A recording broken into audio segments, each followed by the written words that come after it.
आम खबर शामिल करेंगे। National counter terrorism centre PB में पाक इंडोनेशिया मुश्तरका तरबियती फौजी मश्क दोनों मुमालिक में सिदाद दहशतगर्दी के शोबे की ये दूसरी मश्क है।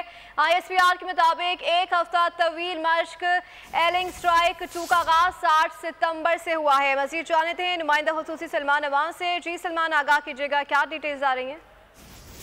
जी बिल्कुल, एक हफ्ते पर ये मशकें जारी रहीं। 8 तारीख को इनका आगाज हुआ था। 8 सितंबर को नेशनल काउंटर टेररिज्म पबजी में बुनियादी तौर पर ये पाकिस्तान और इंडोनेशिया के दरमियान सिदाद दहशतगर्दी के हवाले से होने वाली दूसरी मशकें थी, जो कि इस बार पाकिस्तान में पबजी में मुनक्किद की गई। इन मशकों में दोनों ममालिक ने काउंटर टेररिज्म डोमेन के अंदर एक दूसरे के तजर्बात और खास तौर पर जो तरबियती तरीका कार है उसके हवाले से एक दूसरे की जो महारत है उससे इस्तेफादा किया।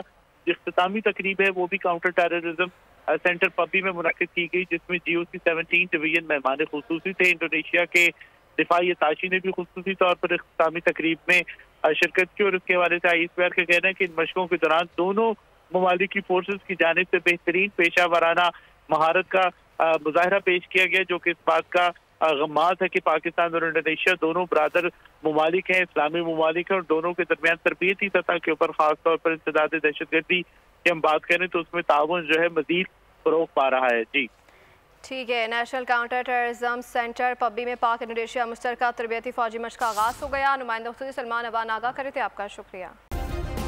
सब्सक्राइब करें और बेल दबाएं ताकि कोई खबर रह न जाए।